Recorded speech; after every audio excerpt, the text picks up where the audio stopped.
Hello everyone, welcome to English मतिया की passion शिक्षण। This is Grishma. आज हम डिस्कस करने जा रहे हैं ईवीएस की एनसीईआरटी और एक क्लास 5th की एनसीईआरटी रहने वाली है। इससे पहले हम क्लास 3rd को और क्लास 4th को कम्प्लीटली डिस्कस कर चुके हैं और क्लास 5th के भी हम 3 चैप्टर तक डिस्कस कर चुके हैं। उन सभी वीडियोज़ का लिंक आपको डिस्क्रिप्शन में मिल जाएगा या एक बार आप प्लेलिस्ट चेक कर लीजिए, आपको सारी वीडियोज़ मिल जाएंगी। चलिए स्टार्ट करते हैं चैप्टर 4th, जिसका नाम है खाएं आम बारहों महीने। तो ये वीडियो आपकी सभी एग्ज़ाम के लिए इम्पोर्टेंट है, जहाँ पर भी ईवीएस एनसीईआरटी से क्वेश्चंस आते हैं। तो इसमें हम डिस्कस करने वाले हैं मेन इम्पोर्टेंट पॉइंट। तो सबसे पहला पॉइंट आता है इसमें शिक्षक संकेत।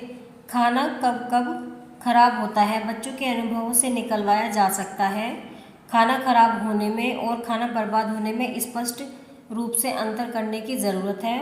पाठ में ब्रेड से किया गया प्रयोग शुरू में ही किया जा सकता है। प्रयोग को शुरू करके 6 महीने तक चलाना है।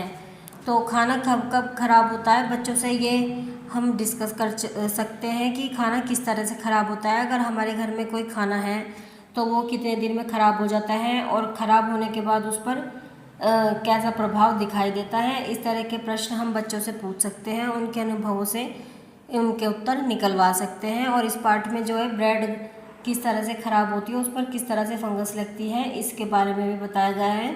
तो इस प्रैक्टिकल को भी हम बच्चों से करवा सकते हैं। नेक्स्ट पॉइंट देखते हैं इसमें। नेक्स्ट पॉइंट आता है इसमें बीजी ने लौटाई ब्रेड। तो ये जो आप ब्रेड देख रहे हैं इसमें यही है कि ये जो ब्रेड है ये ख़राब हो गई है, ठीक है, इसमें फंगस लग गई है। तो अमन की बीजी बाज़ार से ब्रेड लेने गई।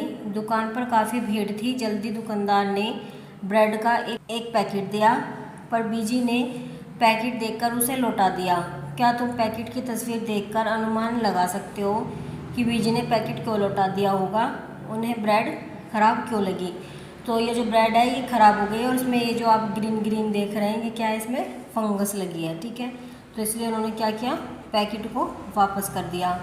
नेक्स्ट पॉइंट देखते हैं इसमें शिक्षक संकेत। अलग अलग खाली पैकेटों पर लिखी जानकारी जैसे मूल्य, वज़न, तारीख आदि देखने में बच्चों की मदद करना अच्छा होगा कि जो अलग अलग पैकेट होते हैं उन पर बच्चों को रेट देखने सिखाने चाहिए, वज़न कितना है, डेट कितनी है, ठीक है, ये सब चीज़ें बच्चों को सिखानी चाहिए। और कक्षा में प्रयोग करते समय मौसम के अनुसार सावधानियाँ बरतें। ब्रेड सूखी न हो, कमरे में हवा हो। तालिका को चार्ट पर बनाकर कक्षा में लगाएं और बच्चों से रोज़ भरवाएं, ठीक है। कि इस तरह की एक्टिविटी बच्चों से करवाई जा सकती है जिससे उन्हें पता चले कि किस तरह के सिम्टम्स ब्रेड या खाने की चीज़ों पर आते हैं जो ख़राब हो जाती हैं। खाना कैसे होता है ख़राब? प्रयोग पूरी कक्षा मिलकर यह प्रयोग करें। रोटी या ब्रेड के एक टुकड़े पर पानी की कुछ बूंद डालकर एक डिब्बे में बंद कर दे। कुछ दिन ब्रेड को रोज़ देखो जब तक तुम्हें ब्रेड पर कुछ बदलाव न दिखे। दी गई तालिका को चार्ट पर बनाओ और पूरी कक्षा में चर्चा करने के बाद रोज़ भरो। तो इसमें यह एक्सपेरिमेंट भी दिया गया है कि अगर हमें देखना है कि ब्रेड या खाना किस तरह से ख़राब होता है तो उसे पानी डालकर रख दो किसी डिब्बे में बंद करके, और 2-4 दिन बाद जो उसके बाद उस पर इफ़ेक्ट दिखाई देते हैं उनके बारे में बच्चों से डिस्कस कर सकते हैं। नेक्स्ट पॉइंट देखते हैं हम इसमें शिक्षक संकेत। बच्चे जब भी इस प्रयोग को कक्षा में करें उन्हें प्रयोग के बाद अच्छी तरह हाथ धोने के लिए आवश्यक है। कि अगर बच्चे इस तरह का कोई प्रयोग क्लास में कर रहे हैं तो उनसे हाथ धोने के लिए ज़रूर कहें।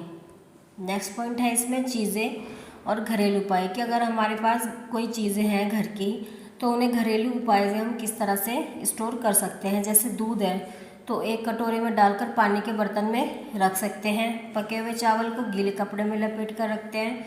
हरे धनिया को उबाल कर रखते हैं और प्याज और लहसुन को क्या है, खुले में रखते हैं जिससे कि वो नमी से बचे रहें। नेक्स्ट पॉइंट देखते हैं इसमें। अब ये इसमें बताया गया है चिट्टी बाबू और चिन्ना बाबू ने बनाया मामिडी तांडा। तो इसमें क्या कि आम पापड़ बनाने की विधि बताई गई है कि किस तरह से आम पापड़ बनाया जाता है, ठीक है।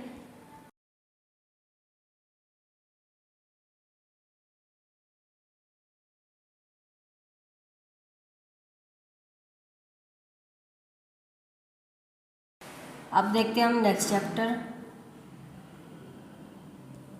नेक्स्ट चैप्टर है चैप्टर 5th और उसका नाम है बीज बीज बीज। तो इस पेंसिव चैप्टर में बीजों के बारे में बताया गया है। तो इसमें हम देखते हैं क्या इम्पोर्टेंट पॉइंट गिवन है। तो फर्स्ट पॉइंट आता है इसमें शिक्षक संकेत। प्रयोग करते समय कमरे में हवा का क्या तापमान है और उसमें नमी कितनी है, इनमें भी अंकुरण होने के समय में अंतर आ सकता है।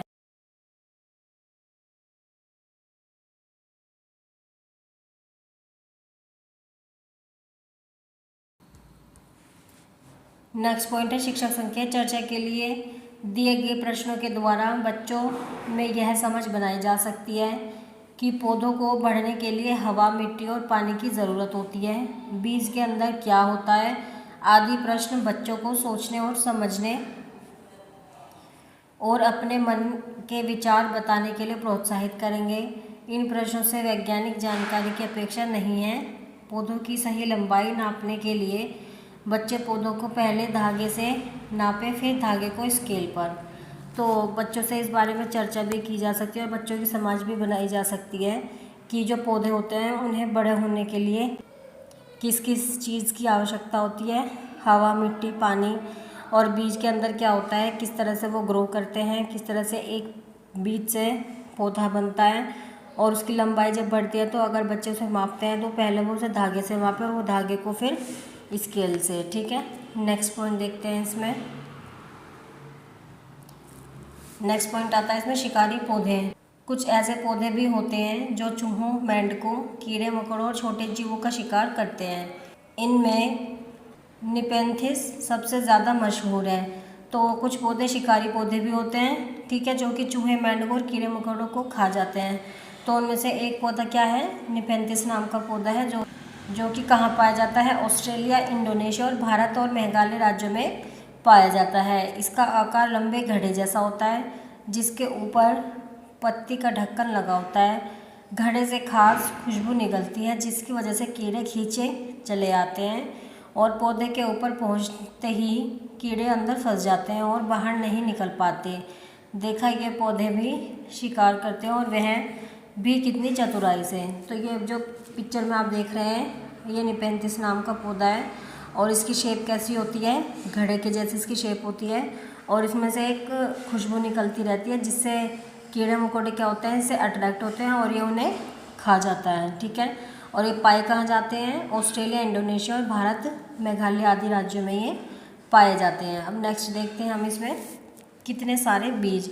तुम कितनी तरह के बीज इकट्ठे कर सकते हो, सोचो तुम्हें ये बीज कहाँ कहाँ से मिलेंगे। सारी कक्षा मिलकर ये बच्चों के लिए एक्टिविटी बताई गई है कि किस तरह के बीज होते हैं। ठीक है, इसमें हर तरह के इसमें दिखाए गए हैं, दाल के, चने के, ठीक है, इस तरह के जो बीज होते हैं। आप मतलब कि बच्चों से एक्टिविटी करने के लिए भी इसके बारे में कहा गया है। नेक्स्ट पॉइंट देखते हैं इसमें हम। नेक्स्ट पॉइंट आता है इसमें घुमक्कड़ बीज। तो पौधे अपनी सारी ज़िंदगी एक ही जगह रहते हैं कि चलते नहीं हैं, लेकिन इनके बीज घुमक्कड़ होते हैं। पौधों के बीज बहुत दूर दूर तक पहुंच जाते हैं। तो घुमक्कड़ बीज से क्या मतलब है कि अगर कोई पेड़ है उसका बीज इधर उधर किस तरह से चला जाता है, तो यही बताया गया है कि जैसे चिड़िया वगैरह या पक्षी वगैरह इन बीजों को इधर उधर ले जाते हैं। ठीक है, नेक्स्ट पॉइंट आता है इसमें स्विट्ज़रलैंड में वेलक्रो का आइडिया कैसे आया। तो वेलक्रो का आइडिया कहाँ पर आया था, स्विट्ज़रलैंड में आया था और यह घटना 1948 की है। एक दिन जॉर्ज मैस्ट्रल अपने कुत्ते के साथ सैर से लौटे। उन्होंने पाया कि उन दोनों पर बीज हैं। इन बीजों को अपने कपड़ों पर चिपका देखकर वे हैरान रह गए। झट माइक्रोस्कोप निकाला बीजों को बारीकी से देखने के लिए। बीजों में छोटे छोटे हुक थे, इनकी मदद से कपड़े के रेशों पर अटक गए थे। यह देखकर मैस्ट्रल को आइडिया आया कि वेलक्रो बनाने का। वेलक्रो से दोनों सतह चिपक जाती हैं और खुलने पर चरचर की आवाज़ होती है। तुमने बस्ते, कपड़े, जूते, पट्टे आदि में इसका इस्तेमाल देखा होगा। है ना मज़ेदार किस्सा प्रकृति से प्रेरणा लेने का। तो ये जो वेलक्रो है ये क्या होती है, ये जो इस पिक्चर में दिखाई गई है कि जैसे ये शू है इसको बंद कर देते हैं हम, तो और ये बैग वगैरह में भी यूज़ की जाती है और इसका आइडिया आया था स्विट्ज़रलैंड में। ठीक है, नेक्स्ट पॉइंट देखते हैं इसमें। नेक्स्ट पॉइंट क्या इम्पोर्टेंट गिवन है इसमें। नेक्स्ट पॉइंट है मिर्ची हमारे यहाँ कहाँ से आई। तो इसे पुर्तगाल देश के व्यापारी दक्षिण अमेरिका से भारत लाए थे। अब यह सारे भारत में उगाई जाती हैं। तो मिर्ची हमारे भारत में कहाँ से आई है, दक्षिण अमेरिका से आई है, ठीक है। और पुर्तगाल देश के व्यापारी इसको लाए थे। नेक्स्ट पॉइंट देखते हैं इसमें, जानना चाहते हो कौन कहाँ से आया है, इस कविता में पढ़ो। तो आलू, मिर्ची, चाय कौन कहाँ से आए हैं। तो इन सभी के बारे में बताया गया है कि कौन सी चीज़ हमारे देश में कहाँ से आई है। आलू, मिर्ची, चाय दक्षिण अमेरिका, ठीक है, ये चीज़ें आई हैं हमारे देश में दक्षिण अमेरिका से। इस तरह के इसमें मेन पॉइंट बताए गए हैं बस, ठीक है। आई होप आपके लिए वीडियो हेल्पफुल रही होगी। अगर आपको वीडियो हेल्पफुल लगी है तो वीडियो को लाइक करें और अपने फ्रेंड्स के साथ शेयर करें और चैनल को सब्सक्राइब करें ऐसी इन्फॉर्मेटिव वीडियो पाने के लिए।